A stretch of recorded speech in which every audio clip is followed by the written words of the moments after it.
الشيطان الرجيم قاتلوهم يعذبهم الله بأيديكم ويخزهم وينصركم عليهم ويشف صدور قوم مؤمنين ويذهب غيظ قلوبهم ويتوب الله على من يشاء والله عليم حكيم. أم حسبتم أن تتركوا ولما يعلم الله الذين جاهدوا منكم ولم يتخذوا من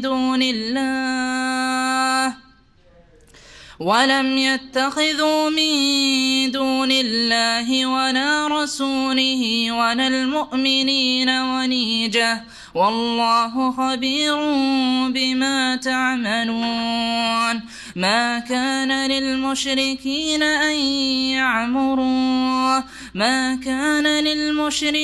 أن يعمروا مساجد الله شاهدين على أنفسهم بالكفر أولئك حبطت أعمالهم وفي النار هم خالدون.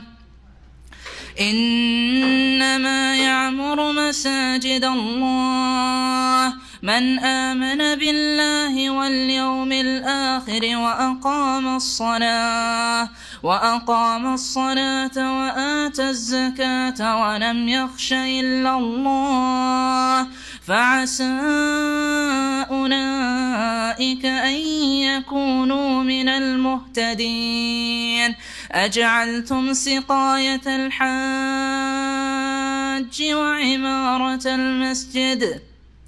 وعمارة المسجد الحرام كمن آمن بالله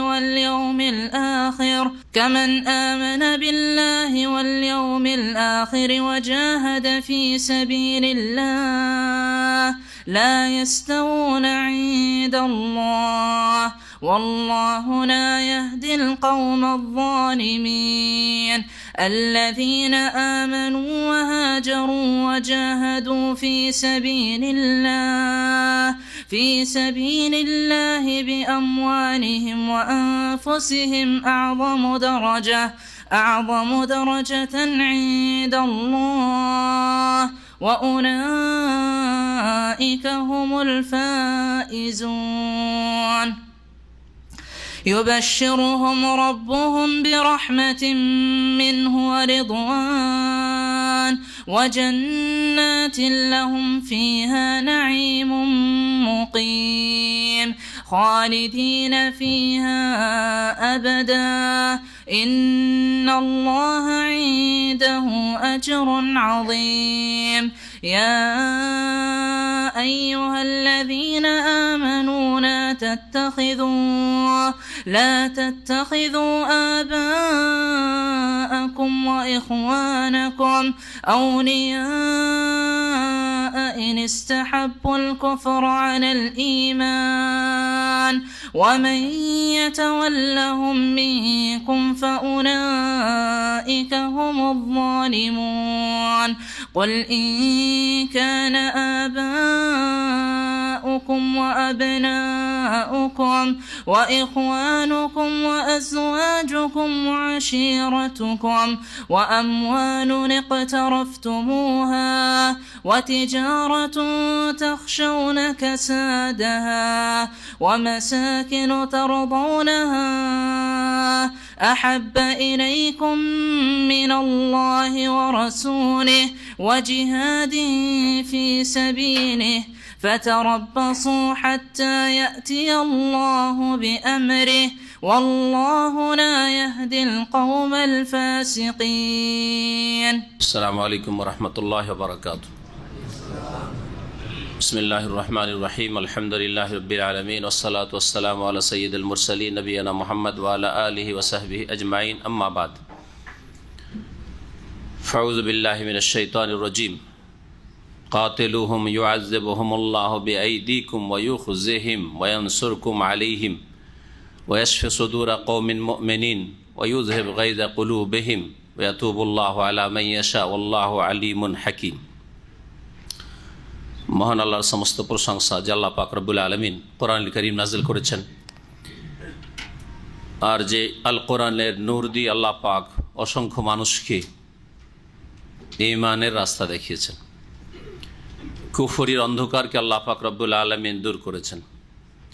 সালাত এবং সালাম নাজিল করেন মুহাম্মদুর রাসূলুল্লাহ সাল্লাল্লাহু আলাইহি ওয়াসাল্লামের ওপর, যিনি কোরআন কারীমের বাস্তবায়নের জন্য আল্লাহ পাক যেভাবে নির্দেশ দান করেছেন তা সুন্দরভাবে পালন করেছেন।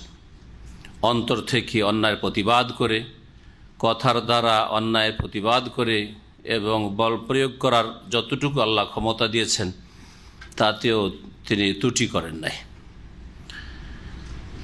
আমাদের তাফসীর হবে সূরা তওবার দ্বিতীয় পর্ব, আজকে আয়াত নম্বর 14 থেকে। আল্লাহ পাক রব্বুল আলামিন আয়াত নম্বর 14 এবং 15-তে ইসলামে সশস্ত্র জেহাদের উপকারিতা, এর মাধ্যমে মুসলিম উম্মতের লাভ কি হবে, 6টি উপকারিতা বর্ণনা করেছেন। মহান আল্লাহ ইরশাদ করেছেন, কাতিলুহুম, এই কাফের মুশরিকদের বিরুদ্ধে তোমরা সশস্ত্র লড়াই করো। আল্লাহ পাক রব্বুল আলামিনের এই নির্দেশ মদিনার জীবনে এসেছে। তার আগে যখন মক্কাতুল মুকাররমায় রাসূলুল্লাহ সাল্লাল্লাহু আলাইহি সাল্লাম ছিলেন, তখন কাফেরের বিরুদ্ধে কোনো রকমের অস্ত্র ধারণ করা কঠোরভাবে নিষেধ ছিল। সশস্ত্র জিহাদ কয়েক স্তরে আল্লাহ পাক নাজিল করেছেন। প্রথম স্তরে নিষিদ্ধ ছিল।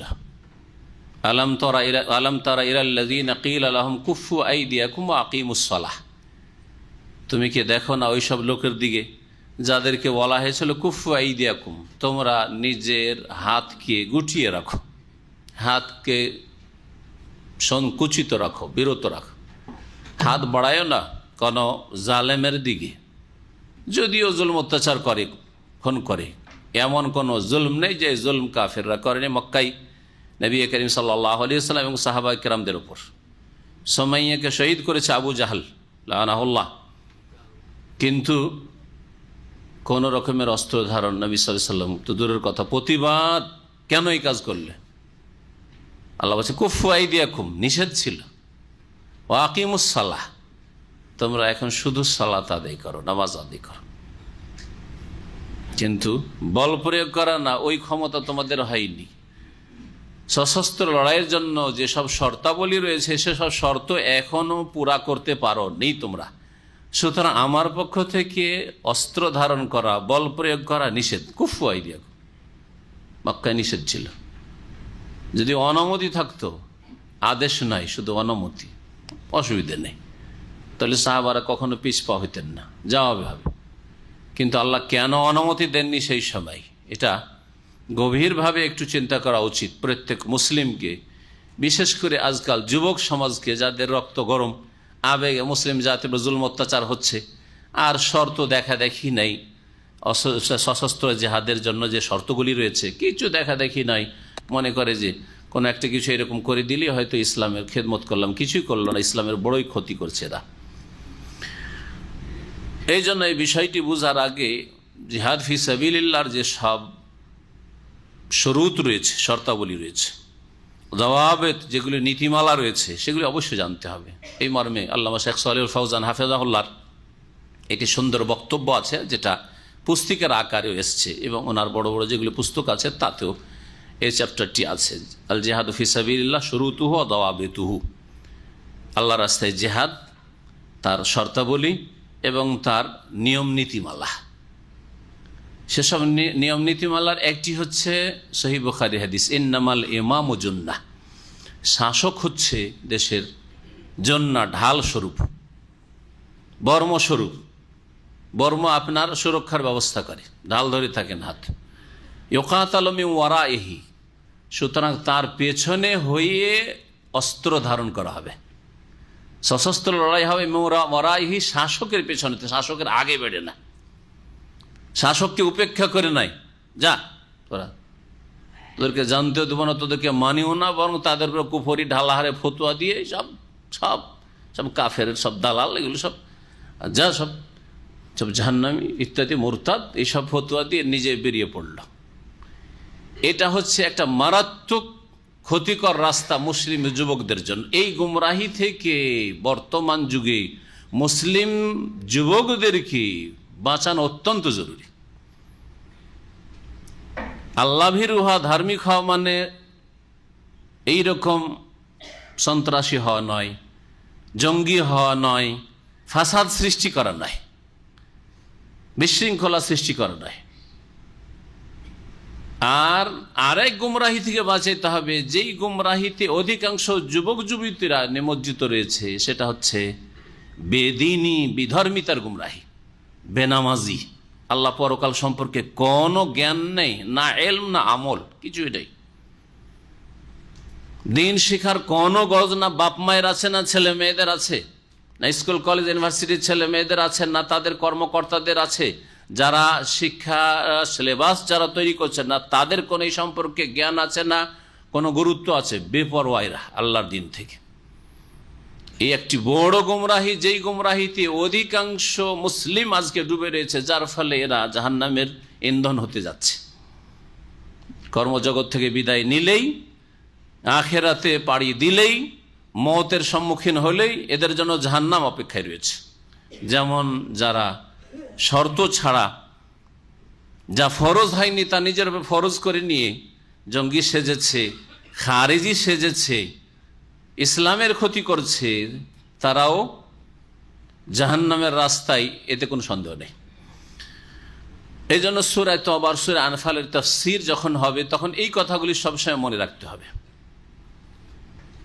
আল্লাহ পাক রব্বুল আলামিন মুসলিম জাতির জন্য দোয়া করেন, তাদেরকে আল্লাহ শর্ত পুরা করার তৌফিক দান করেন।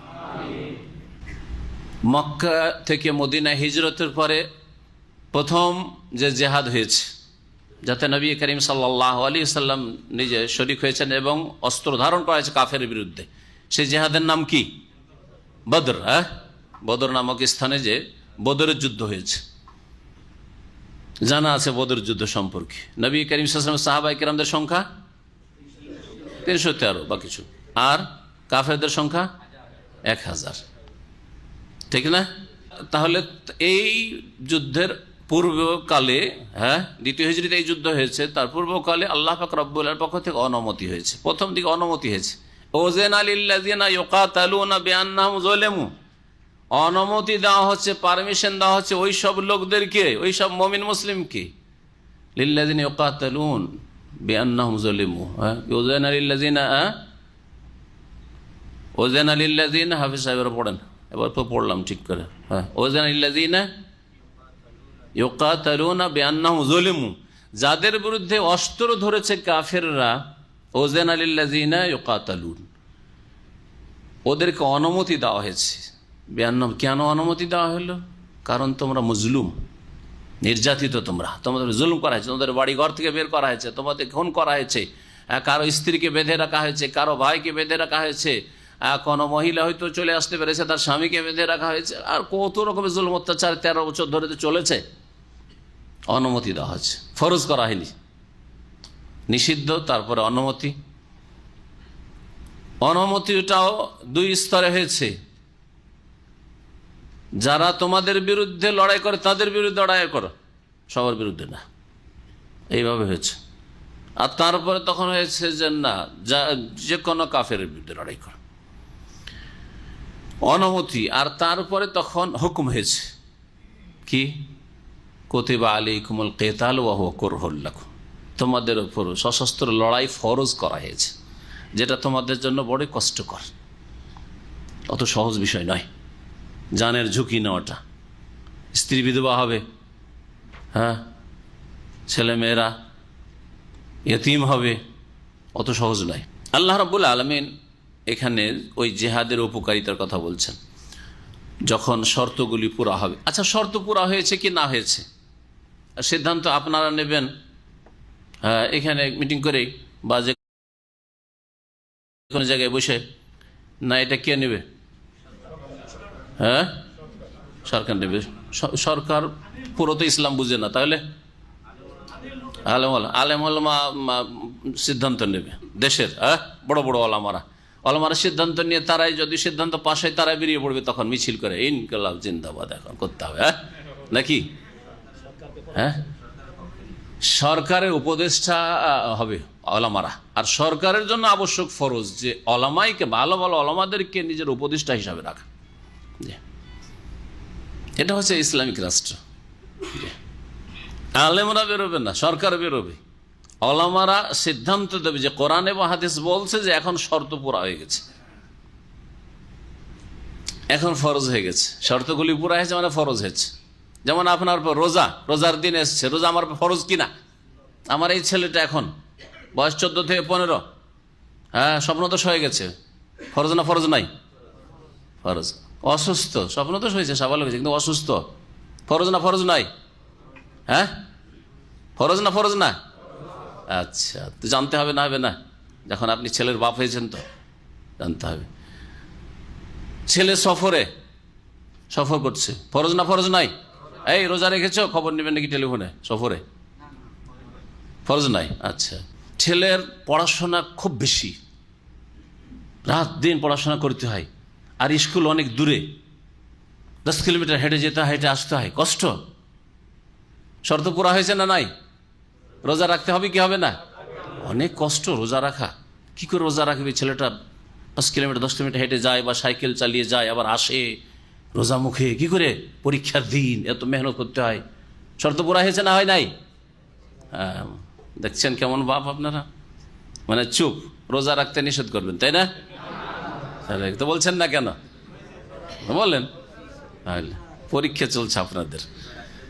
তাহলে আপনি নিজের ব্যক্তিগত জীবনে আপনার ছেলেটাকে রোজা রাখতে বাধ্য করবেন কি করবেন না, এই মাসলাই জানছেন না।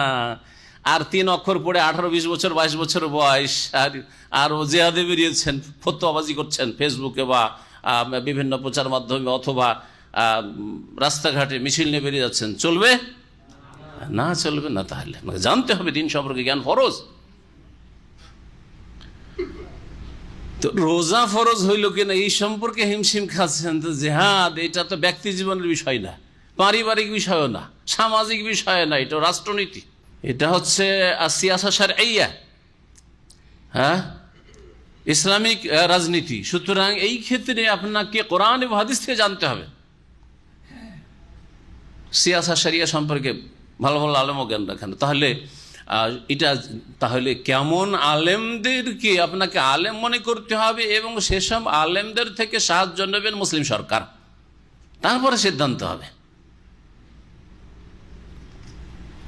কাতিলুহুম, ফিরে আসি আমাদের আসল বিষয়ের দিকে। তাদের বিরুদ্ধে তোমরা অস্ত্র ধারণ করো, যুদ্ধ করো। কেন অস্ত্র ধারণ করবেন? ইউআযিবুহুমুল্লাহু বিআইদিকুম, একটি উপকারিতা, একটি লাভ। আল্লাহ পাক তোমাদের হাত দ্বারা, তোমাদের মাধ্যমে তাদেরকে শাস্তি দিতে চান। জিহাদ ফি সাবিলিল্লাহর মাধ্যমে জালেমদেরকে, যারা মুসলিমদের জুলুম করেছে, মুসলিম নারীদের ধর্ষণ করেছে, মুসলিমদেরকে খুন করেছে, মুসলিমদেরকে বাড়িঘর থেকে বের করেছে, মক্কা থেকে বের করেছে, ইউআযিবুহুমুল্লাহু বিআইদিকুম, তোমাদের মাধ্যমে আল্লাহ ওদেরকে আযাব দিতে চান। আল্লাহর আযাব কাফেরদের জন্য। ওয়ায়ুখজিহিম, দ্বিতীয় উপকারিতা হচ্ছে আল্লাহ তাদেরকে লাঞ্ছিত, অপদস্থ করতে চান। কাফেরদেরকে, কুফরি শক্তিকে আল্লাহ কি করতে চান? লাঞ্ছিত, অপদস্থ করতে চান। কারণ আল্লাহর দুশমন মান ইজ্জত পাওয়ার হক রাখে না।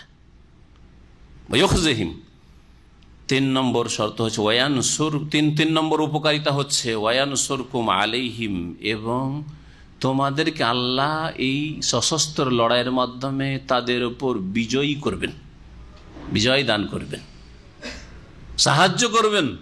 সাহায্য তাহলে এমনি নেমে আসবে না। নবী করিম সাল্লাল্লাহু আলাইহি ওয়াসাল্লাম মসজিদে নববীতে বসে বসে শুধু দোয়ায় কুনুত করেই সবকিছু উড়িয়ে দেবো, এই কাজ করেন না। কিন্তু বদরে গেছে, রমজান মাসে শুধু রোজা রেখে সব কিছুকে ঠিক করে নেবো আর বিপ্লব নিয়ে চলে আসবো, মহাবিপ্লব, সব করেন নাই। রমজান মাসে মক্কা বিজয়ে গেছেন, ফতে মক্কা বিজয় রমজান মাসে হয়েছে, আর বদর রমজান মাসে হয়েছে, রমজান মাসে হয়েছে। 3টি উপকারিতা। 4 নম্বর ওয়ায়াশফি সুদুরা কওমিন মুমিনিন, এবং মুমিনদের প্রাণকে, মুমিন সম্প্রদায়, কওমিন মুমিনিন, মুমিনদের বা মুমিন সম্প্রদায়ের প্রাণকে, মনকে কি করবেন? ঠান্ডা করবেন। মন ঠান্ডা হবে, তাদের মন ভরবে। কেন মন ঠান্ডা হবে? তাদের বড় মনে কষ্ট আছে। আম্মার রাদিয়াল্লাহু তাআলা আনহু উদাহরণস্বরূপ বলছি, এরকম কত শত ঘটনা জুলম অত্যাচারে ঘটেছে। আম্মার রাদিয়াল্লাহু তাআলা আনহু নবীর প্রখ্যাত সাহাবী, বেঁচে আছেন। তার মা সুমাইয়াকে কি ভাবে শহীদ করেছে, তার বাবাকে ইয়াসেরকে কিভাবে শহীদ করেছে, বেলালকে কিভাবে আযাব দিয়েছে, রোদ্রে বুকের উপর পাথর চাপিয়ে দিয়ে গরম বালিতে আর গরম পাথরের উপর, সুবহানাল্লাহ, আহাদ করতে থেকেছেন। খাব্বাব ইবনে আরতকে আগুন জ্বালিয়ে দিয়ে, আগুনের উপরে শুইয়ে দিয়ে বুকের উপরে চেপেছে। ওয়াসফি সুদুর কওমিন মুমিনিন, মুমিনের অন্তর ঠান্ডা ঠান্ডা হবে, প্রাণটা ভরবে। 5 নম্বর উপকারিতা, ওয়ায়ুযহিব গায়যা কুলুবিহিম, আর তাদের মনের জ্বালা দূর হবে বা মনের ক্ষোভ দূর হবে। গাইজ বলা হয় রাগ, গুস্সাকে গাইজ। গজব এবং গাইজ মানে হচ্ছে গুস্সা, ক্রোধ। তো মনের মধ্যে যে ক্ষোভ রয়েছে বা জ্বালা রয়েছে, হ্যাঁ, সেই জ্বালা ঠান্ডা হবে। এই জন্য বেলাল রাদিয়াল্লাহু তাআলা আনহু, জানেন তো বেলাল কথা, হাবাসি, তিনি গোলাম ছিলেন না? তার মালিকের কাছ থেকে খরিদ করে আজাদ করেছিলেন কে? আবু বকর সিদ্দিক রাদিয়াল্লাহু তাআলা। বেলাল রাদিয়াল্লাহু তাআলা আনহুর মালিকের নাম জানেন? মাশাআল্লাহ, কে বলল এটা? মাশাআল্লাহ, মুমতাজ, উমাইয়া ইবনে খালাফ। খবিস, খুব আযাব দিত, শাস্তি দিত। যতক্ষণ মুহাম্মদের সাথে কুফরি না করবি, সারা দিন এরকমই শাস্তি, প্রতিদিন নিয়ে গিয়ে এরকম, আর গলাতে রশি বেঁধে টানতো পাথরে, আর বুকের পাথর চাপিয়ে রাখতো, বড় বড় পাথর চাপিয়ে রাখতো। আর তিনি একমাত্র আহাদ বলতেন, মোহাম্মদকে গাল দে, মোহাম্মদের সাথে কুফরি কর না। বদরে যখন উমাইয়াকে তিনি দেখে নিয়েছেন, সহিহ বুখারীর হাদিস, সহিহ বুখারীর ভারত উপমহাদেশে 2 খণ্ডে ছেপেছে, ওই যে কিতাবুল মাগাজিতে প্রথম দিকে হাদিসটা এসেছে। তিনি যখন দেখলেন যে আমার এই জালেম মালিক কত যে জুলম অত্যাচার মক্কায় করেছে, সেই সময় ওকে দেখে এই তো বেঁচে যাবে, পালিয়ে যাচ্ছে, আর মুসলিমরা কেউ তার দিকে খেয়াল করছে না, এ তো এখানে একে কেউ মারবে না মনে হয়, বা মারা যাবে না। তখন তিনি বলছেন, ওয়াল্লাহি লা নাজাউ তো ইন নাজা উমাইয়াতু, আল্লাহর কসম করে বলছি, লা নাজাউ তো, কখনো আমি শান্তি পাবো না। এখানে নাজাতের মানে এখানে শান্তির অর্থ রয়েছে। লা নাজাউ তো, আমি শান্তি পাবো না, আমার মনের শান্তি হবে না। ইন নাজা উমাইয়াতু, আজকে যদি উমাইয়া নাজাত পেয়ে যায়, বেঁচে যেতে পারে। লা নাজাউ তো ইন নাজা উমাইয়াতু। লা আরবি সার্ফে মাজির ওপর আসে না, কিন্তু 3টি জায়গায় আসে। একটি কথা আমাদের দেশে প্রসিদ্ধ রয়েছে, সাধারণ হয়তো যারা গ্রামার পড়েছে তারা জানে, কিন্তু এই 3টি জায়গার একটি জায়গা হচ্ছে, দ্বিতীয় একটি জায়গা, সেটা হচ্ছে কসমের পরে আসতে পারে। ওয়াল্লাহি লা নাজাউ তো, আল্লাহর কসম করে বলছি, আমি কখনো খুশি হইতে পারবো না, তোমরা ছাড়িয়ে না, ধরো এই উমাইয়াকে, আমি দেখে ফেলেছি এই যে উমাইয়া। তো আল্লাহ পাক কি বলছেন? ওয়ায়ুযহিব গায়যা কুলুবিহিম, তাদের মনের ক্ষোভ, মনের জ্বালা দূর হবে, জ্বালা নিভিয়ে যাবে। 6 নম্বর উপকারিতা, জিহাদ ফি সাবিলিল্লাহ, ওয়া ইয়াতুবুল্লাহু আলা মান ইয়াশা, আল্লাহ পাক যার চাইবেন তওবা কবুল করবেন। জিহাদ চললে অনেকেই ইসলামের দিকে লাফ দিয়ে আসবে, ইসলামকে পড়ার ক্ষেত্রে সে অবজ্ঞা করবেন না, নাম পড়বো না, জানবো না আমি ইসলাম না, ইসলামকে জানার চেষ্টা করবে, যে দেখি যখন একটু চাপের মুখেও আছি, জবরদস্তি ইসলাম নাই, লা ইকরাহা ফিদ্দিন, ওটাই জায়েজ নাই। কাউকে জবরদস্তি মুসলিম করবে, এটা জায়েজ না, মুসলিমই হবে না, আপনার ফায়দাই হবে না, কেন করবেন আপনি? কিন্তু এমন সুযোগ সুবিধা করে দিতে হবে যাতে ইসলাম স্টাডি করে, ইসলামকে জানে, হ্যাঁ, ইসলাম সম্পর্কে জানার জন্য আগ্রহী হয়, যে দেখি এতে দুনিয়ারও বেনিফিট আছে। এইরকম পরিস্থিতি তৈরি করতে হবে যাতে দিনের ফায়দা তো বুঝে না কাফের, কারণ ও তো রোগাক্রান্ত, ওর তো স্বাদ বিকৃত হয়ে গেছে, স্বাদ বিকৃত বুঝে না যে এটা গেলে কি হবে, অবুঝ, সুতরাং এমন অবস্থা তৈরি করতে হবে যাতে ইসলাম সম্পর্কে একটু চর্চা করে পড়াশোনা করে ইসলাম জানা একটা সুযোগ করে নিতে পারে। ওয়াতুবুল্লাহু আলা মান ইয়াশা। যদি জিহাদ ফি সাবিলিল্লাহ চলতে থাকে তাহলে এই সুযোগটা হবে যে অনেক লোক তওবা করে আসবে। আর যদি এটা বন্ধ হয়ে যায় যেমন হয়েছে, তাহলে কি হবে? মুসলিম মুরতাদ হবে, মুসলিম খ্রিস্টান হচ্ছে দারিদ্র্যের কারণে, অভাবের কারণে, স্বার্থের কারণে। কেউ তো কাদিয়ানি হচ্ছে, না হয় কেউ খ্রিস্টান হয়ে যাচ্ছে, ভালো কেউ চিকিৎসা পাচ্ছে, অথবা ভালো কেউ ছেলে মেয়েদের বিদেশে লেখাপড়ার সুযোগ পাচ্ছে। সেই জন্য একজন হিন্দু খ্রিস্টান হয়েছে, এখানে দামামে থাকতো, আজকে থেকে 15 বছর আগে কথা বলছি। হিন্দু ছিল, খ্রিস্টান হয়েছে, তো দেশেই খ্রিস্টান হয়েছে। তখন তার সৌদি আরবে আসার জন্য যাতায়াত, ভিসা, যা খরচ লাগে পুরো খরচ খ্রিস্টান মিশনারি বিয়ার করেছে। একজন পুলিশ অফিসার আমাকে নিয়ে গেল ওকে ইসলামের দাওয়াত দেওয়ার জন্য, একটা লন্ড্রিতে কাজ করে। যখন বললাম তো বলছে যে আমি মুসলমান হয়ে লাভটা কি আমার, এই ভাষাতে, সৌদি আরবে এই ভাষাতে। কারণ এখানে তো মাশাআল্লাহ স্বাধীনতা আছে, মুসলিমদের ভয় তো কিছু নেই। দেশে ভয় লাগে কিন্তু এখানে ভয় নেই, এত নিরাপদ দেশ আলহামদুলিল্লাহ। যে একটা অমুসলিম এখানে যেভাবে নিরাপদ চলে, নিজের দেশে এত নিরাপদ চলতে পারে না। টাকা পয়সা নিয়ে যান, নিয়ে কি লাভ আছে? না কেন লাভ? মানে তুমি দুনিয়া শুধু নগদ নগদ লাভ চাও, তোমার মরণের পরে পরকাল আছে। বুঝাবার যখন চেষ্টা করলেন, না আমি হিন্দু ছিলাম, হিন্দুর সন্তান, খ্রিস্টান হয়েছি, আমাকে এখানে আসার জন্য আমাকে যত খরচ লাগে সব দেশে, ভিসা খরচ, টিকিট খরচ সব কিছু দিয়েছে খ্রিস্টান মিশনারি। আমি ইসলাম কবুল করলে আমি কি দেবো আমাকে? দেখছেন না? তাহলে বোঝা গেল যে শক্তি যদি মজবুত থাকে তাহলে ইসলাম জানার জন্য আগ্রহী, জানার জন্য আগ্রহী না, বই দিলে ফেলে দেবে, নেবেও না, হয়তো চোখ করলে যা নেবে, নয় নেবে না।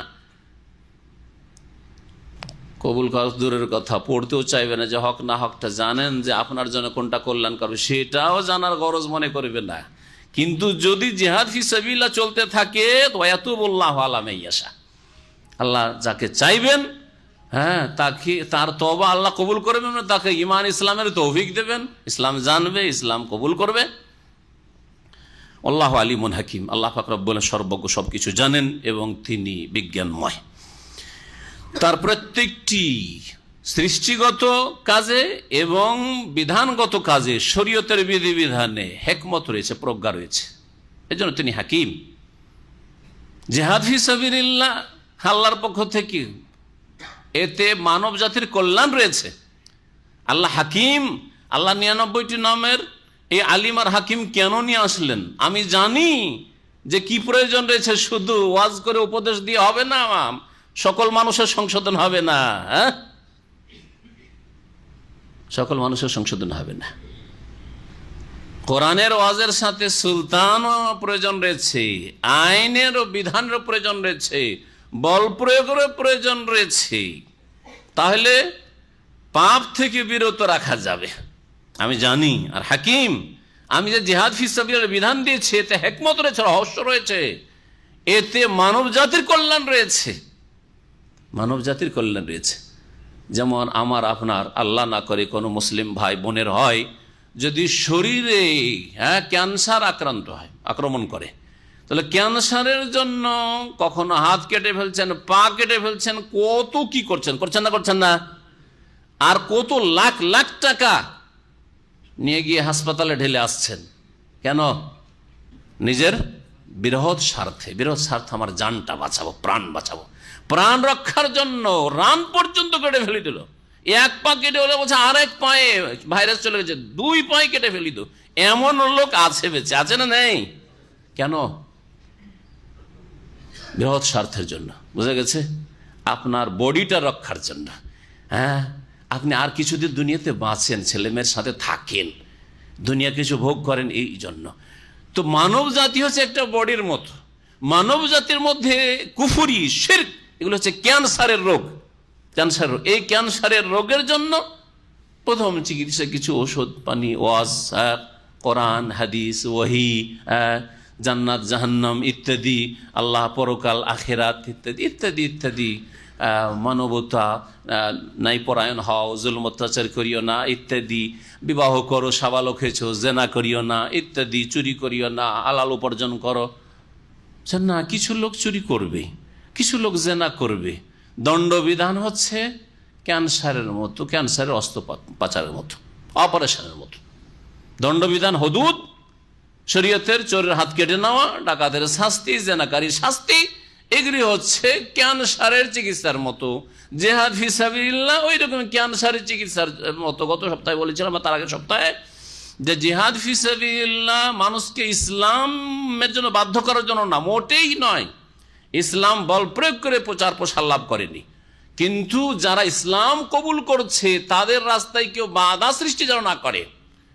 স্বাধীনভাবে মানব জাতিকে ছেড়ে দাও, যে যেটাকে হক সত্য মনে করছে সেদিকে ফ্রি হয়ে আসতে দাও, যেন কোন রকমের বাধা তার সামনে সৃষ্টি না হয়। ইট পাটকেল রাখিও না তার রাস্তায়, যে আমি হাঁটতে পারছি না, চলতে পারছি না, কাঁটা বিছানো আছে।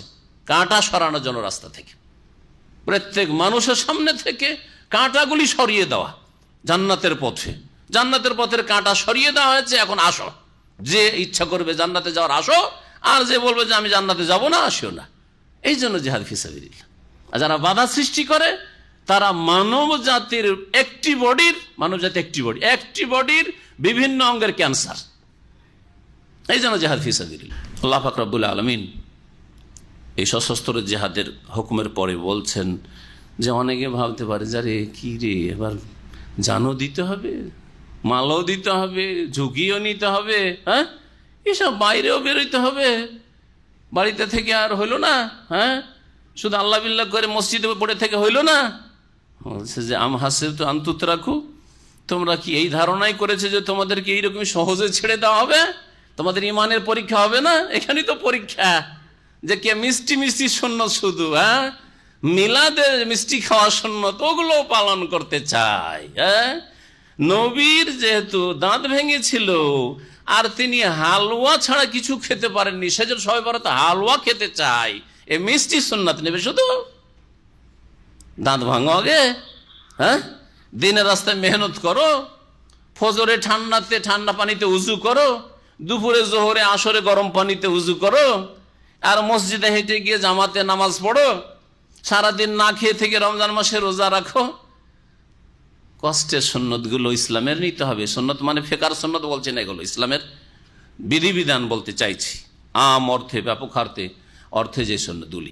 আল্লাহ পাক রব্বুল বলছেন আম হাসিবতুম আন তুতরাকু, তোমরা কি ভেবেছো, চিন্তা করেছো তোমাদেরকে এরকমই ছেড়ে দেওয়া হবে? ওয়ালাম্মা ইয়ালামিল্লাহুল্লাযিনা জাহাদু মিনকুম, অথচ তোমাদের মধ্য থেকে কারা সত্যিকার অর্থে প্রচেষ্টা চালালো, জিহাদ করলো, তাদেরকে এখনো জানেন নাই, মানে চিহ্নিত করেন নাই।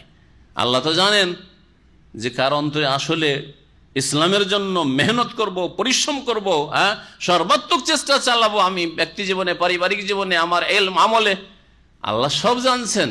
যদি আল্লাহর জানার কথা হয় তো আল্লাহ জানছেন, কিন্তু এখানে আর এইরকম বেশ কিছু আয়াত কোরআনে কারিমে রয়েছে, যেমন এখানে রয়েছে আর অন্য জায়গায় রয়েছে আম হাসিবতুম আন তাদখুলুল জান্নাহ ওয়ালাম্মা ইয়ালামিল্লাহু, ওখানেও রয়েছে এইভাবে লিয়ালাম আল্লাহ মান ইয়াখাফু বিল গায়ব, যাতে আল্লাহ জানতে পারেন যে কে না দেখে বিশ্বাস করে। আল্লাহ জানেন না, কে বিশ্বাস করে জানছেন, সবসময় জানছেন, আগেও জানছেন, পরেও জানছেন, আমার আপনার সৃষ্টির আগেই সবকিছু জানছেন আল্লাহ রাব্বুল আলামিন।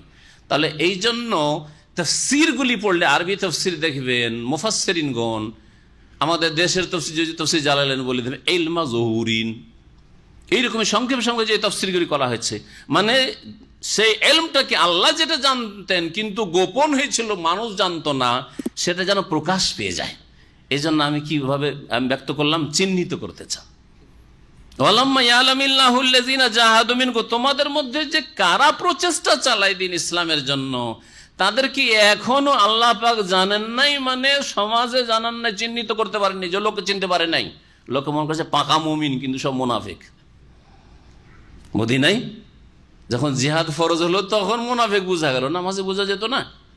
নামাজে মুনাফিকও 5 ওয়াক্ত নামাজ পড়তে আসতো, মাঝে মাঝে অন্ধকারে চোরাইতো, এশার নামাজ, ফজর নামাজ। এই জন্য নবী সাল্লাল্লাহু আলাইহি ওয়াসাল্লাম বলেছেন আসতালুস সালাত আলাল মুনাফিকিন সালাতুল ইশা ওয়া সালাতুল ফজর, সবচেয়ে ভারী নামাজ মুনাফিকের হচ্ছে এশার নামাজ, ফজর নামাজ। কারণ এখানে যদি লুকিয়ে থাকে তো জানতে পারবেন নবী সাল্লাল্লাহু আলাইহি ওয়াসাল্লাম, সাহাবীরাও জানতে পারবেন না, সুতরাং আমাদের বিরুদ্ধে কোনো রকমের কোনো কিছু হবেও না, আর আমাদের ভয় নেই।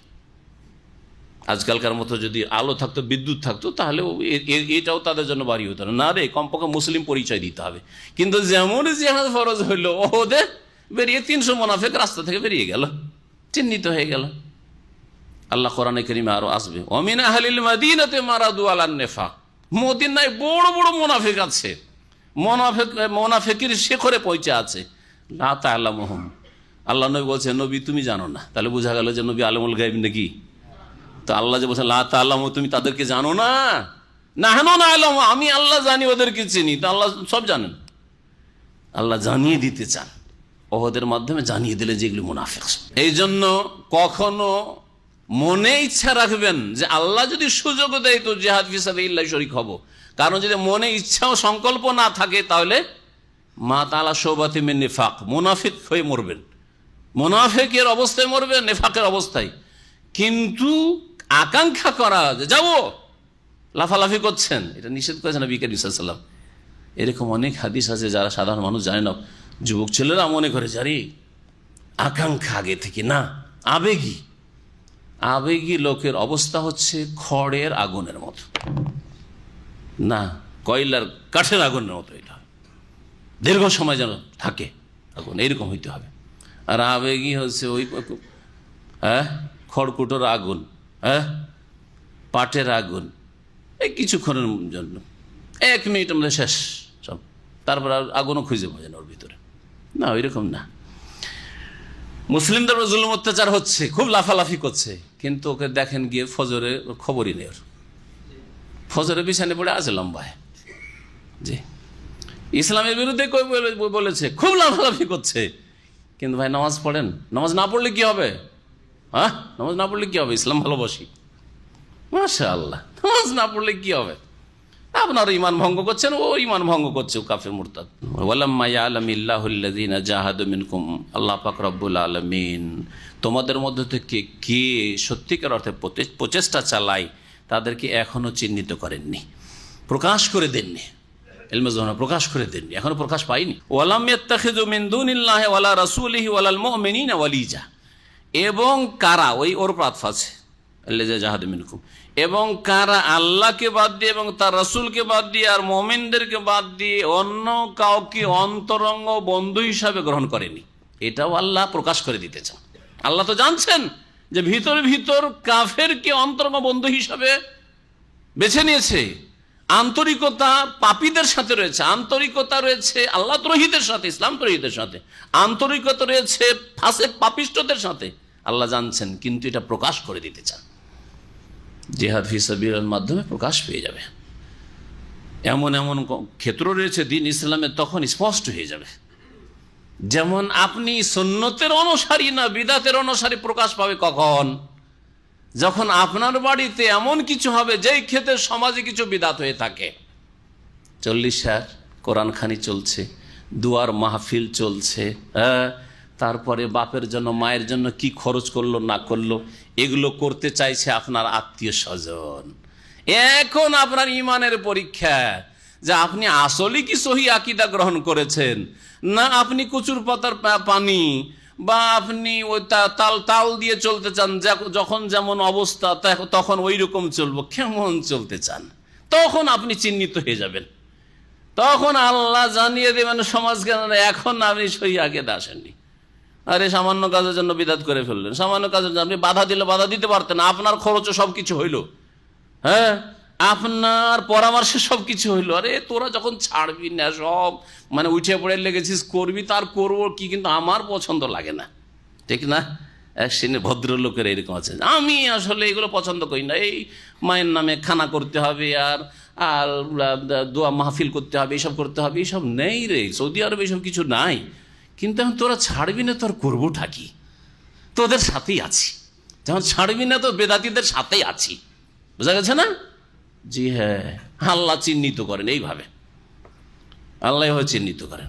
এইরকম ক্ষেত্রগুলিতে চেনা যায় যে আসলেই সহি আকীদার কে অনুসারী হয়েছেন, সহি আকীদাকে মজবুত করে ধরেছেন। আর সহি মানে কোরআন সুন্নাহকে কে মজবুত করে ধরেছেন, কোরআন সুন্নাহর কে প্রসার করতে চান, নাকি সুবিধাবাদী, যেখানে যেমন সেখানে তেমন। ওয়ালিজাতুন, ওয়ালাজা মানে হচ্ছে প্রবেশ করা। তাহলে এমন অন্তরঙ্গ বন্ধু যার ভালোবাসা আপনার অন্তরে একেবারে বসে গেছে, সেজন্য ওয়ালিজাতুন মানে অন্তরঙ্গ বন্ধু অনুবাদ করলাম। আল্লাহু খাবীরুম বিমা তা'মালুন, তোমরা যা কিছু করো সেসব সম্পর্কে আল্লাহ সম্যক জ্ঞান রাখেন বা সূক্ষ্ম খবর রাখেন। তারপর আল্লাহ রাব্বুল আলামিন বলছেন মসজিদের খেদমত সম্পর্কে, মসজিদে হারামি হোক অথবা অন্য কোনো মসজিদ হোক, মসজিদের খেদমত করা, মসজিদ নির্মাণ করা, মসজিদ আবাদ করা, মসজিদ রক্ষণাবেক্ষণ, এসব এটা মুশরিকদের কাজ নয়, এটা একমাত্র মুমিনদের কাজ। মা কানা লিল মুশরিকিনা ইয়ামুরু মাসাজিদাল্লাহি শাহিদিনা আলা আনফুসিহিম বিল কুফর।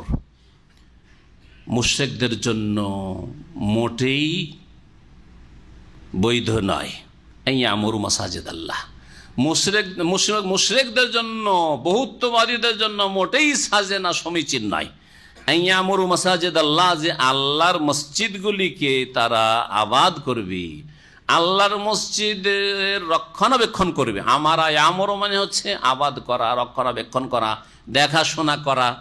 মুশরিক শিরিক করে, শিরকি আকীদা রাখে, আল্লাহর মসজিদের খেদমত করবেন না, এটা হচ্ছে দ্বিমুখা কাজ।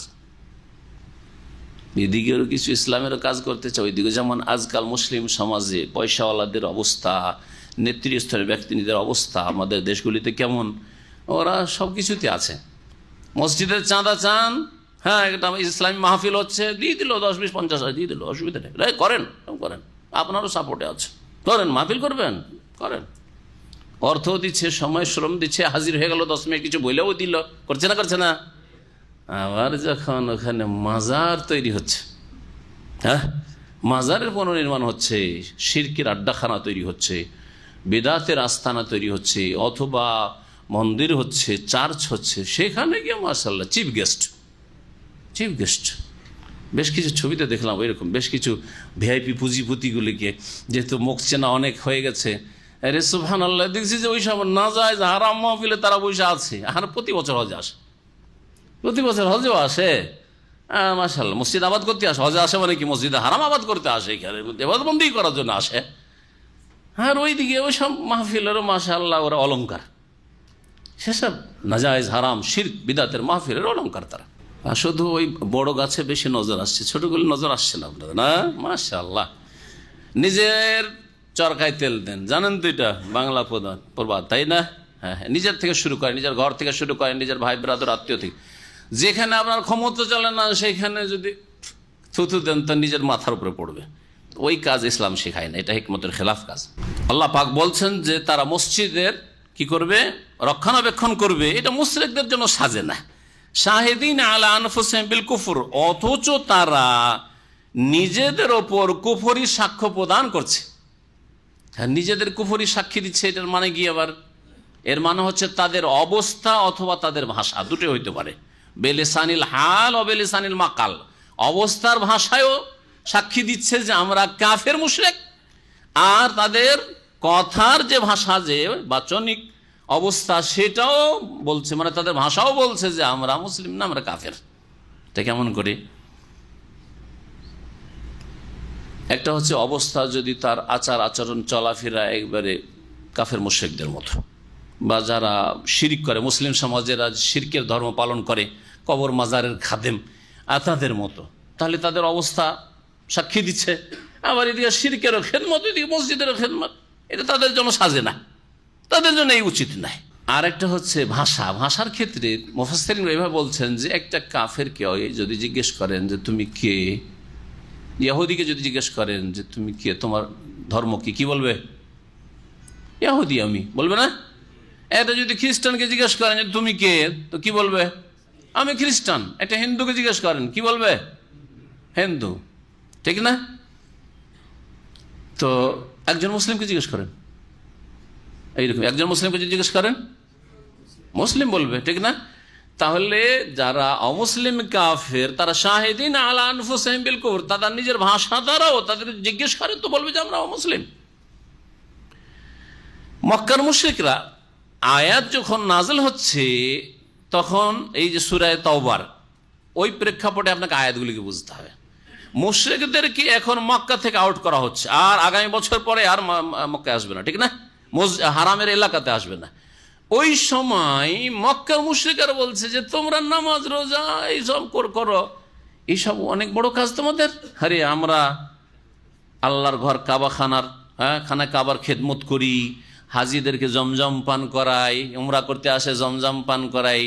তারপরে আমাদের হাতে আছে কাবা ঘরের চাবি, আমরা এতদিন ধরে মোতাওয়াল্লি ছিলাম, এতদিন ধরে আমাদের পূর্বপুরুষ কাবার মোতাওয়াল্লি, আর কাবার কত খেদমত করলাম, কাবা পুনর্নির্মাণও করলাম। নবী সাল্লাল্লাহু আলাইহি ওয়াসাল্লাম 35 বছর বয়স তখন মুশরিকরা কাবা নির্মাণ করেছে। তো এই গৌরব মুশরিকরা করেছিল, তার পরিপ্রেক্ষিতে আল্লাহ আয়াত নাযিল করেছে মুশরিকদের জন্য সাজে না। যদি শিরক 300 মূর্তির পূজাও করছে আর ওরা কাবা ঘরের খাদেমও সাজতে যাচ্ছে, এটা সাজে না তাদের জন্য। কোন কোন তাফসীরকাররা বলেছেন এই আয়াত আর তারপরে যে আয়াতটি আসছে, আয়াতের শানে নজুলের, যে এরা কাফের মুশরিক ছিল যারা গৌরব করেছিল যে দেখো আমাদের বংশ গৌরব, আমরা কাবার খাদেম, আমরা এই জমজম পানি হাজিদেরকে খাওয়াই, তা আমরা এই দেখো খেদমত করি, এগুলো করি, তোমরা ওগুলো করো, আমরা এগুলো করি, এই গৌরব করেছে। তখন আল্লাহ পাক এই আয়াতগুলি নাযিল করেছে, এই দুটি আয়াত। আর কোন কোন মুফাসসিরগণ বলছেন যে মুসলিমদের মধ্যে একদল আগেই প্রথম দিকে ইসলাম গ্রহণ করেছিল আর আরেক দল ইসলাম গ্রহণে বিলম্ব করেছিল। যারা বিলম্ব করেছিল তারা গৌরব করতে, আমরা যদিও একটু লেটে ইসলাম গ্রহণ করেছি কিন্তু আমরা কাবার খেদমত করেছি, আমরা জমজম পান করিয়েছি, আমাদের পূর্বপুরুষরা এই করেছে, আমরা এই করেছি সেই করেছি, শুধু তোমাদের চাইতে কম আমরা করিনি। যখন যারা আগে ভাগে সাবিকিন আউয়ালিন যারা আগে মুসলিম হয়েছেন তারা বললেন যে আমরা 13 বছর ওখানে মক্কায় কত জুলম বরদাস্ত করলাম, আবার মদিনায়, আর তোমরা এখন মুসলমান হলে। যেমন বদরের যুদ্ধে বলা হয়েছে যে আব্বাস রাদিয়াল্লাহু নবী সাল্লাল্লাহু আলাইহি সাল্লামের চাচাও বন্দী হয়ে এসেছিলেন। কেউ কেউ বলছেন যে আগেই তিনি ইসলাম গ্রহণ করেছেন কিন্তু সমাজের চাপে তিনি লুকিয়ে রেখেছেন তার ইসলামকে, আর কেউ বলছেন না ইসলাম গ্রহণ করেছেন তারপরে, বদর যুদ্ধের পরে। তো আব্বাস সম্পর্কে বলা হয়েছে যে তিনি বলেছেন যে তোমরা যদিও আগে ইসলাম গ্রহণ করেছ আমার, কিন্তু আমরা তো এইসব কাজগুলি করেছি। তখন আল্লাহ আয়াতগুলি নাযিল করেছেন যে শিরক কুফরিও করবে। আর এরকম বহু কাফের মুশরিক ছিল যারা গৌরব করে থাকে। আজকাল মুসলিম সমাজের আয়াতগুলি ফিট করে। মুসলিম সমাজে যারা বেনামাজি আছে আর বেশ কিছু ভালো কাজ করে, তারা কি বলে শুধু নামাজ পড়লেই হবে, শুধু নামাজ পড়লেই হবে। আমি নামাজ পড়ি না ঠিক, কিন্তু বাপ মার সেবা করি, হ্যাঁ, জনকল্যাণমূলক কাজ করি, মানুষের পাশে দাঁড়াই, অন্তটা সাফ আমার, মাশাআল্লাহ এত সাফ যে নামাজে উঠতে পারে না। সাফ হওয়ার কারণে এত রোগ ধরেছে যে ঘুম তাকে চেপে ধরেছে, শয়তান এমন করে চেপে ধরেছে যে উঠতেই পারে না। ও না ফজরে উঠতে পারে, না আসরে উঠতে পারে, বা জেগে থাকলে উঠতে পারে না, আজান হলে উঠতে পারে না। আজান হলে শয়তান পালায়, ওই জিন শয়তান পালায়, ওর সাথে সাথে মানুষ শয়তানও পালায়, দোকানপাট বন্ধ করে ভিতরে পালায়, মসজিদের দিকে আসে না।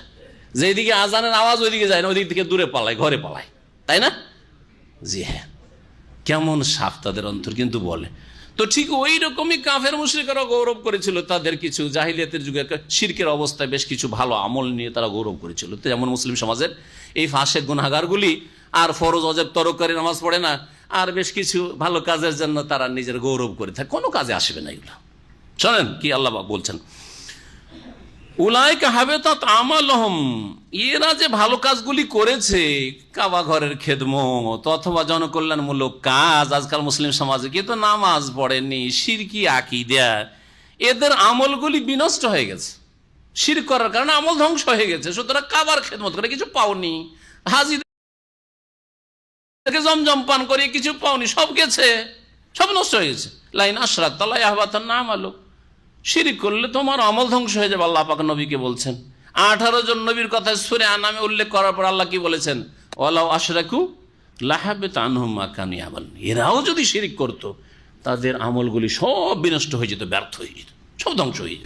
ওয়াফিন নারি হুম খালিদুন, এবং এরা কাবার খেদমত করা সত্ত্বেও আর হাজিদের খেদমত করা সত্ত্বেও জাহান্নামে চিরকাল বসবাস করবে। ইন্নামাই আমরও মাসাজিদ আল্লাহ, তাহলে আল্লাহর মসজিদগুলির নির্মাণ বা আবাদ কারা করবে, রক্ষণাবেক্ষণ কারা করবে? ইন্নামাই আমর মাসাজিদ আল্লাহ, নিঃসন্দেহে আল্লাহর মসজিদগুলির রক্ষণাবেক্ষণ ওই সব লোকেরা করবে যাদের মধ্যে এই 4টি গুণ রয়েছে। আল্লাহ 4টি গুণ এখানে উল্লেখ করেছে।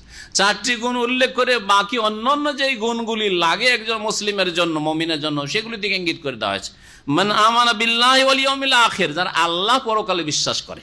আল্লাহ পরকাল বলে ইমানের যে 6টি আরকান রয়েছে, স্তম্ভ রয়েছে, কারণ যারা আল্লাহকে বিশ্বাস করে, পরকালে বিশ্বাস করে, তারা রসুলকে অস্বীকার করতে পারছে না, তারা কিতাবকে, কোরআনে কারীমকে অস্বীকার করতে পারবে না, তারা তাকদীরকে অস্বীকার করতে পারবে না, কারণ আল্লাহর প্রতি বিশ্বাস করা মানে আল্লাহর কথায় বিশ্বাস করতে হবে। আল্লাহ যাকে পাঠিয়েছেন দূত করে তাকে বিশ্বাস করতে হবে, তার কথা বিশ্বাস করতে হবে। সুতরাং এখানে ইমানে যে 6টি স্তম্ভ রয়েছে, মান আমানা বিল্লাহি ওয়াল ইয়াউমিল আখিরের মধ্যেই শামিল রয়েছে। কথা যেহেতু এত লম্বা করা কোরআনে কারিমে সম্ভব না, যার ফলে আল্লাহ পাক এইভাবে কখনো আমানা বিল্লাহি ওয়াল ইয়াউমিল আখির আল্লাহ পরকালের কথা উল্লেখ করেছেন, আর কখনো আমিনু বিল্লাহি ওয়া রাসূলি আল্লাহ রসুলের প্রতি ঈমান নিয়ে আসো, আল্লাহ এবং রসুলের উপর এরকমভাবে দুটি কথা উল্লেখ করেছেন, এইভাবে আল্লাহ পাক উল্লেখ করেছেন। কিন্তু উদ্দেশ্য হচ্ছে সবগুলি, এমন নয় যে কেউ আল্লাহ আর রসুল দুটোকে মেনেই জান্নাত পেয়ে যাবে, অথবা আল্লাহর পরকালে বিশ্বাস করেই জান্নাত পেয়ে যাবে, কখনো না। যতক্ষণ পর্যন্ত ঈমানের 6টি পিলারকে সম্পূর্ণভাবে বিশ্বাস না করবে এবং তার আওতাভুক্ত যতগুলি ঈমানের শাখা প্রশাখা হইতে পারে, যতগুলি আছে প্রমাণিত, সেগুলিকে বিশ্বাস না করবে। যারা আল্লাহ এবং পরকালে বিশ্বাস করে। আর ওয়াকামাস সালাত, যখন আল্লাহ এবং পরকালে বিশ্বাস করো, নিজেকে মুসলিম বলে দাবি করছো, তাহলে আকামাস সালাত, নামাজ কায়েম করবে। নামাজ কায়েম করা ছাড়া বলবে যে আমি ভালো মানুষ, এটা আল্লাহর কাছে চলবে না। আল্লাহর কাছে চলবে না, মানুষের কাছে চলতে পারে। মানুষ আপনার সার্টিফিকেট দিয়ে দুনিয়া ছাড়া আখেরাতের একটুও আপনার কোনো কাজে আসবে না, সামান্য কোনো কাজে আসবে না, 1 পয়সার আপনার উপকার করে দেবে না। সারা বিশ্ব যদি সার্টিফিকেট দেয় আপনি পাকা মুসলিম, আর আল্লাহ বলে যান না আনতা লাস্তা বিমুসলিম, তুমি মুসলিম হইতে পারোনি, মুমিন না, তোমার আকীদা আমলে শিরক হয়েছে, কোনো কাজে আসবে না আপনার সারা দুনিয়ার সার্টিফিকেট। সারা বিশ্বের সমস্ত মুসলিমও যদি সার্টিফিকেট দেয়, কাজে আসবে না। কিন্তু আল্লাহ যদি একাই সার্টিফিকেট দেন যে তুমি আমার বিধান মোতাবেক, কোরআন এবং হাদিস মোতাবেক মুসলিম, আর সারা দুনিয়া যদি বলে যে তুমি ইহুদি নাসারার দালাল, কোনো ক্ষতি হবে না আপনার। লা ইয়াদুর রহমান খাযালাহুম, এতে অপদস্থ করতে চাইলে কোনো ক্ষতি নেই, তাতে কোনো ক্ষতি নেই। এবং আল্লাহকে রাজি করার চেষ্টা করে সবসময়। আল্লাহ রাজি কিসে হবেন? কোরআন এবং হাদিস পড়েন আর ওই অনুসারে চলেন। আপনি দলিল ভিত্তিক জীবন যাপন করেন, আল্লাহ রাজি হয়ে যাবেন ইনশাআল্লাহ। বিনা দলিলে চলবেন, কখন অন্ধকারে গিয়ে আছাড় খাবেন। সুতরাং দলিল ভিত্তিক চলার চেষ্টা করেন, ইলম আমল, এই হচ্ছে হুদা আর দ্বীনুল হক, যার কথা আসছে আমাদের তাফসিরে। তো তাহলে আপনি আল্লাহকে রাজি করতে পারবেন। আপনার মুখ্য উদ্দেশ্য থাকবে আল্লাহকে রাজি করা। তারপরে আল্লাহকে রাজি রেখে যত লোককে রাজি করা সম্ভব, ঠিক আছে, অসুবিধা নেই। কিন্তু আল্লাহকে নারাজ করে বাপ মাকে রাজি করবো, কখনো না। আল্লাহকে নারাজ করে বসকে রাজি করবো, কখনো না। আল্লাহকে নারাজ করে আমি রুজির রাস্তা খুলবো, কখনো না। আল্লাহকে রাজি করা আমার প্রথম কাজ, আর তারপরে আমার দুনিয়া কেমন হচ্ছে আল্লাহ দেখবেন, ওইটা আমি আমার কাজে চেষ্টা করব। আল্লাহ পাক বলছেন যে নামাজ কায়েম করবে। আর নামাজ কায়েম করা মানে কি? 4 ওয়াক্ত পড়লে নামাজ কায়েম হয় না। আমার নামাজ কায়েম করার উপায়, এতে 6-7টি দিক উল্লেখ করেছি, ভালো করে শুনে নেবেন, আলোচনা করি। নামাজ কায়েম করা সংখ্যার দিক থেকে, সময়ের দিক থেকে, পরিমাণের দিক থেকে, তরিকার দিক থেকে, খুশু কোয়ালিটির দিক থেকে, এরকম বিভিন্ন দিক রয়েছে, যেই দিকগুলি হতে আলোচনা করা হয়েছে। তাহলে নামাজ কায়েম হবে। ওয়াতা যাকাত, এবং যাকাত প্রদান করে, 3 নম্বর গুণ। ওয়ালাম ইয়াখশা ইল্লাল্লাহ, 4 নম্বর গুণ হচ্ছে যে আল্লাহ ছাড়া কাউকে ভয় করে না, আল্লাহকে ভয় করে। সুতরাং আল্লাহ নিয়ে আমার চিন্তা যে আল্লাহকে রাজি করতে হবে, এটা আমার প্রথম কাজ। আল্লাহকে রাজি করার পরে আমি দেখব যে আল্লাহকে রাজি রেখে কাকে রাজি করা যেতে পারে। ওয়ালাম ইয়াখশা ইল্লাল্লাহ, আল্লাহ ছাড়া কাউকে ভয় করে না। ফাসা উলাইকা আন ইয়াকুনু মিনাল মুহতাদিন, আল্লাহ পাক বলছেন যে তাহলে আশা করা যায়, এ আশা মানে আশা করা যায়। গত আলোচনাতে বলেছি যে আল্লাহ সম্পর্কে যখন আল্লাহ বলবেন যে সম্ভবত, তখন সম্ভবত না, কি অর্থ তখন? ইয়াকিনের অর্থ, নিশ্চিত। যেমন আল্লাহ শব্দ এসছে বা আশা এসছে। কিন্তু মানুষের ক্ষেত্রে যখন আমি তোমার সম্ভবত সাহায্য করব, মানে হতে পারে আবার নাও হইতে পারে। কিন্তু আল্লাহ যদি বলেন লাআল্লি, তাহলে নিশ্চিত, ইয়াকিনের অর্থ, কারণ আল্লাহর ওয়াদাতে কোনোবার খিলাফ। ফাসা, তাহলে আশা করা যায়, উলাইকা ইয়াকুনু মিনাল মুহতাদিন, যে এরাই হবে কি মিনাল মুহতাদিন, উলাইকা ওরাই হবে মিনাল মুহতাদিন, হেদায়েত প্রাপ্ত। তাহলে হেদায়েত প্রাপ্ত হওয়ার জন্য আর হেদায়েত প্রাপ্তরাই মসজিদের খাদেম হবে, মসজিদের রক্ষণাবেক্ষণ করবে, যার আল্লাহ পরকালে ঈমান রয়েছে এবং শিরক মুক্ত, তার মানে শিরক মুক্ত তাওহীদ প্রতিষ্ঠাকারী, 5 ওয়াক্ত সালাত কায়েম করে আর যাকাত প্রদান করে, আল্লাহ ছাড়া কাউকে ভয় করে না। কারণ যখন দুনিয়াকে ভয় করবে, ব্যবসার ক্ষয়ক্ষতি হয়ে যাবে, তখন যে কোনো নাজায়েজ কাজ করতে পারে। আরে পূজার চাঁদা না দিলে ব্যবসার ক্ষতি হয়ে যাবে, আরে মাজারের চাঁদা না দিলে, মাজারে 50,000 টাকা চেয়েছেন না দিলে ব্যবসা মন্দা হয়ে যাবে, কাস্টমার সব হাত ছাড়া হয়ে যাবে, বুঝা গেছে? কিন্তু আল্লাহকে যখন ভয় করবেন না, কে কি করছে আর কি হচ্ছে না হচ্ছে সব দেখার বিষয় নয়। আমার দেখার বিষয় আল্লাহ পাক এতে নারাজ হয়ে যায়। আমি যদি এই হারাম কাজ করি তো আল্লাহ নারাজ হয়ে যাবে, আমি আল্লাহকে নারাজ করব। স্ত্রী স্বামীর ক্ষেত্রেও এরকমই, কারণ অনেক স্বামী রয়েছে যারা হারাম নাজায়েজ করতে বলতে বাধ্য করে। বন্ধু বান্ধব নিয়েও খাবে ফাসেক, আর স্ত্রীকে বাধ্য করে যে না খাওয়া, বসে বসে উঠিয়ে দাও, আসো। বন্ধু বান্ধবরা কি বলবে, আমি কি করে এদের সামনে মুখ দেখাবো তুমি যদি এদের সাথে দেখা সাক্ষাৎ না করো? দিনদার মেয়ে, পরেশগার মেয়ে, মাদ্রাসা পড়া মেয়ে আসবে না, জবরদস্তি বাই ফোর্স, না হলে তালাক দিয়ে দেবো তোকে, ভয়ে, তালাকের ভয়ে। তখন ওই বন্ধুদের সামনে গিয়েছে, তারপরে বন্ধুকে খুব চমৎকার সুন্দর লেগেছে তার বিবি দেখে, এইদিকে তখন ওর সাথে ভিতরে যোগাযোগ শুরু করেছে। যখন বন্ধু থাকে না তখন ঘরে চলে আসে দেখা সাক্ষাতের জন্য, কারণ একদিন দেখা সাক্ষাৎ করিয়ে দিয়েছে। প্রথম দিকে একটু আপত্তি ছিল, কিন্তু ধীরে ধীরে ধীরে একেবারে জেনায় প্রেমে লিপ্ত। সত্য ঘটনা, এটা সত্য ঘটনা। ধ্বংস করলো কে? এই মেয়েটিকে, এই খবিস স্বামী, এই পাপিষ্ঠ স্বামী।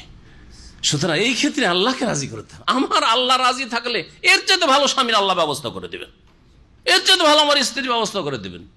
আল্লাহকে নারাজ করে স্ত্রীকে রাজি করব, সেই জন্য দাঁড়িয়ে রাখতে পারি না।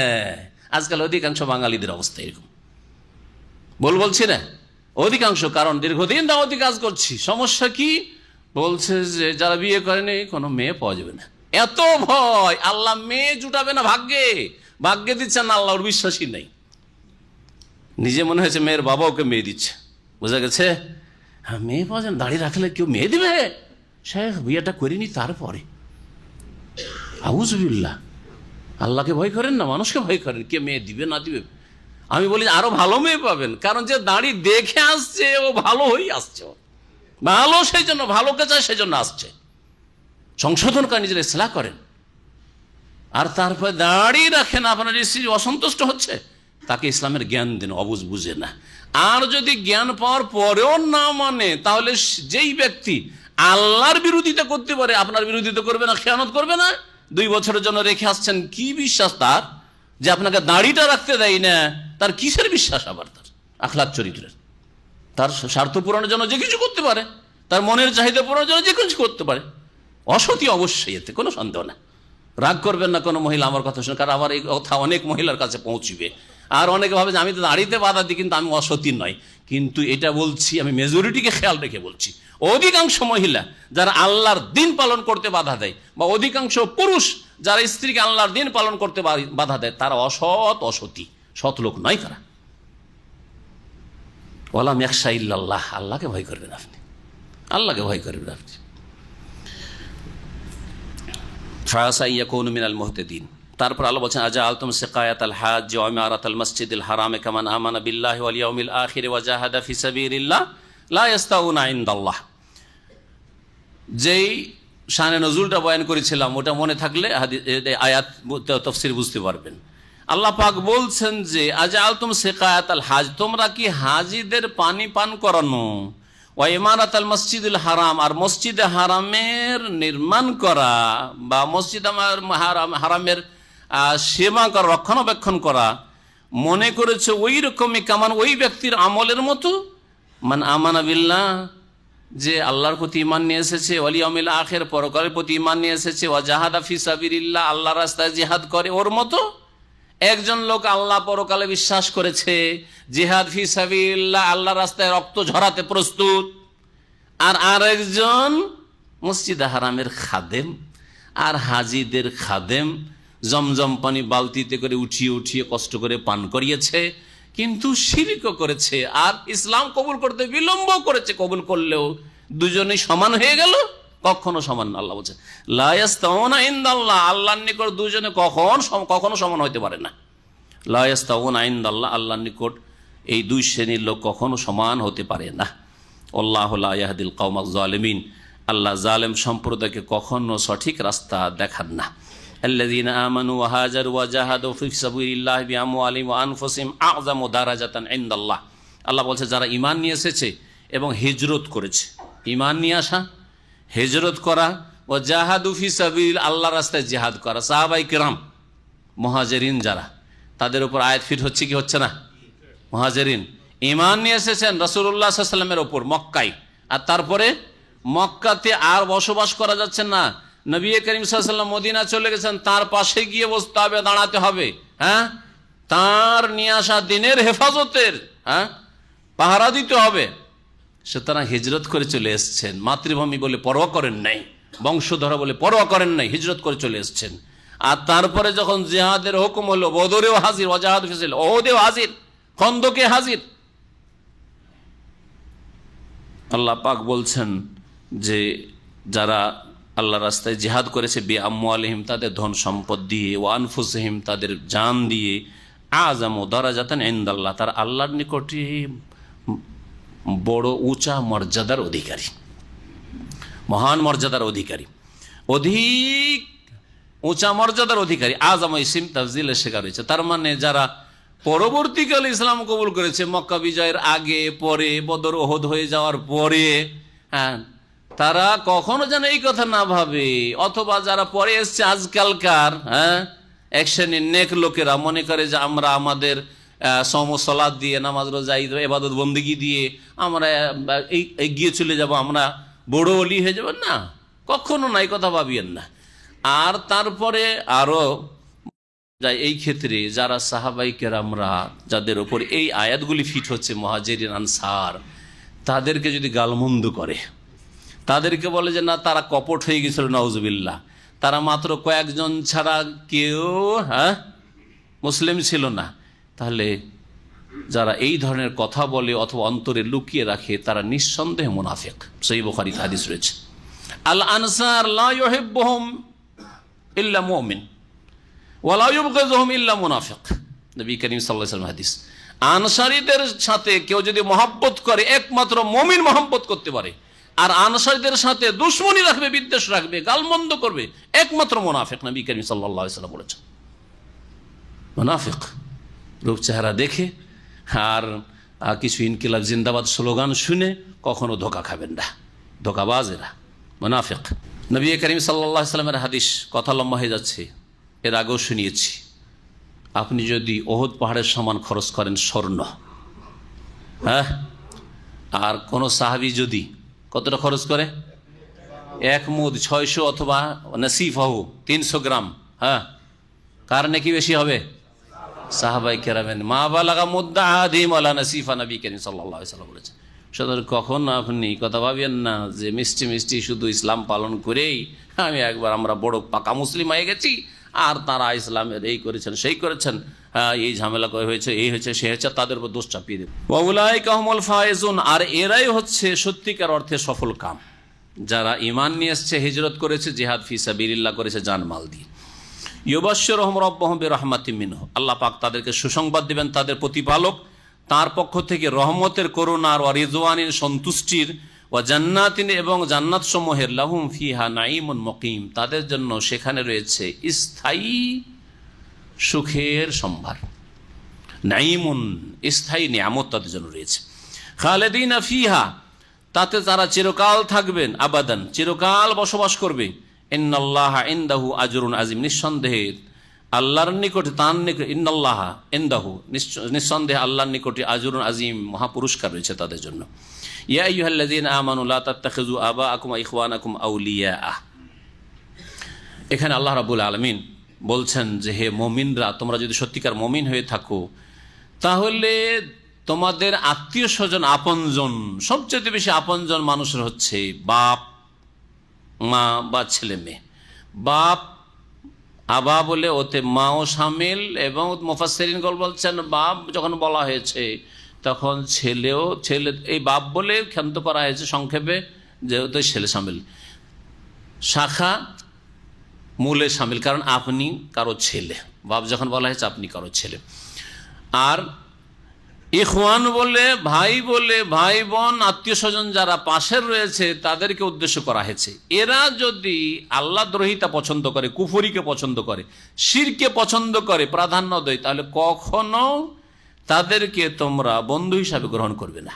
ইয়া আইয়ুহাল্লাযীনা আমানু, হে মুমিন সকল, লা তাত্তাখিযু আবাকুম ওয়া ইখওয়ানাকুম, তোমরা তোমাদের পিতাকে, ওয়া ইখওয়ানাকুম, তোমাদের পিতা এবং তোমাদের ভাতৃগণকে, আউলিয়া, তোমরা গ্রহণ করবেন না পৃষ্ঠপোষক হিসাবে, বন্ধু হিসাবে, আপনজন হিসাবে, যে এরাই হচ্ছে আমার আপন। ইনিস্তাহাব্বুল কুফরা আলাল ঈমান, যদি তারা ঈমানের ওপর কুফরিকে পছন্দ করে থাকে। ইস্তাহাব্বা মুস্তাহাব মনে করে থাকে, পছন্দ করা। হব্বুন থেকে হচ্ছে ইস্তাহাব্বা, তো যেটা ভালো করা সেটাকে যেন মুস্তাহাব বলা হয় ফিকহের ভাষা। ওয়ামাইয়াতাওয়াল্লাহু মিনকুম, তোমাদের মধ্যে যারা ওদেরকে পৃষ্ঠপোষক হিসাবে গ্রহণ করবে বা বন্ধু হিসাবে গ্রহণ করবে, তাদের সাথে মিত্রতা রাখবে, ফাউলাইকা হুমুজ জালিমুন, তারাই তো হচ্ছে জালেম। কুল ইন কানা আবাউকুম, হে নবী এদেরকে আরো জানিয়ে দাও, আচ্ছা বলো তোমাদের পূর্বপুরুষরা, আবা বলতে ওপরে যত আছে। আরেকটি কথা এখানে বলা, যখনই কোরআনের ভাষায় আবের বহু বচন আবা বলা হচ্ছে, বাপ তো একটাই হয় না, দুটো বাপ কারো হয়? বাপ তো একটা হয়, তাই না? কিন্তু কোরআনের ভাষাতে আবা বহু বচন এসেছে কেন? কারণ ওপরে যতগুলি এসে সব বাপ। হ্যাঁ, বাপের বাপ, মায়ের বাপ, ওপর দিক ওয়াইন আলাও যত যাবে সবগুলি, পূর্বপুরুষ যত আছে সব আবা। জি হ্যাঁ। আর আবনা বলতে ছেলে মেয়ে এবং তাদের ছেলে মেয়ে যত হবে, ওয়াইন সাফেলু, যত নিচে চলে যাক না কেন, মুফাসসিরিন বলেছে সব শামিল। হে নবী বলে দাও, ইনকানা আবাউকুম, আচ্ছা শোনো, তোমাদের পূর্বপুরুষরা, বাপদাদা, ও আবনাউকুম, এবং তোমাদের ছেলে মেয়েরা, সন্তান সন্ততিরা, ওয়া ইখওয়ানুকুম, তোমাদের ভাই বেরাদর, ওয়া আজওয়াজুকুম, তোমাদের স্বামীরা বা স্ত্রীরা, জোড়া, জৌজ, স্বামীকে বলা হয়, স্ত্রীকে বলা হয়।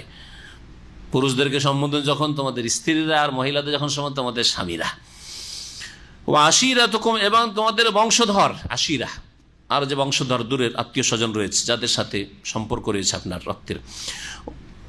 ওয়াশিরাতুকুম ওয়া আমওয়ালুন ইকতারাফতুমুহা, আর যেসব ধন সম্পদ, ধনরাশি তোমরা সঞ্চয় করে রেখেছো। ওয়া তিজারাতুন তাখশাউনা কাসাদাহা, আর এমন ব্যবসা বাণিজ্য যার মন্দা হওয়ার আশঙ্কা করছো, অচল হয়ে যাওয়ার আশঙ্কা করছো, যে ব্যবসা ঠান্ডা হয়ে যাবে যদি এই করি এইরকম করি, তাহলে ব্যবসা তো ভালো চলবে না, কাস্টমার হাতছাড়া হয়ে যাবে। ওয়ামাসাকিন তারদাউনাহা, আর এমন তোমাদের বাসভবন, মাসকানের বহুবচন মাসাকিন, সাকান মানেও বাড়িঘর হয়, আর মাসকান মানেও বাড়িঘর হয়, মাসাকিনের বহুবচন, যেগুলিকে তোমরা পছন্দ করো। কারণ মানুষের কাছে বাড়িটা খুব পছন্দ। হ্যাঁ, নারী, বাড়ি, আর আজকালকার যুগে গাড়ি। হ্যাঁ, আর ওই যুগে গাড়ির বদলে একটা বাহন, একটা উঁট, উঁটের যুগে উঁট, জি, উঁট ঘোড়া জাল লাগে, খুব পছন্দ। ওয়ামাসাকিন তারদাউনাহা, যেগুলোকে তোমরা পছন্দ করো, তোমাদের বাসভবন। আহাব্বা ইলাইকুম মিনাল্লাহি ওয়া রাসূলিহি, তোমাদের কাছে যে অধিক প্রিয় হয়ে যায় আল্লাহর চাইতে এবং তার রাসূলের চাইতেও। ওয়া জিহাদিন ফি সাবিলিহি, এবং আল্লাহর রাস্তায় জিহাদ করা চাইতে। ফাতারাব্বাসু, তাহলে তোমরা প্রতীক্ষা করো, থামো। কত শক্ত ধমক! যদি আপনার বস, মালিক, কফিল বলে থামো, হ্যাঁ, আনাফি সুফ যদি বলে, আজকালকার ভাষায়, বাংলা ভাষায়, হ্যাঁ, আপনাদের বুঝাবার জন্য, দেখবো, হ্যাঁ, তাহলে আপনার ওযু নষ্ট হয়ে যাবে সাথে সাথে, আর পালপিটেশন বেড়ে যাবে। আর কি হাই হাই, কি করবো রে, কি করে খাবো, কি করে খাবো, মনে হচ্ছে রাজ্জাক আপনার কফিল, হ্যাঁ, রাজ্জাক মনে হচ্ছে আপনার মোদির ম্যানেজার, ফোরম্যান, সুপারভাইজার। হ্যাঁ, না, তাদের হাতে কোনো রিজিক নেই, বরং তাদেরও রিজিক তাদের হাতে নেই, তাদেরও রিজিক তাদের হাতে নেই।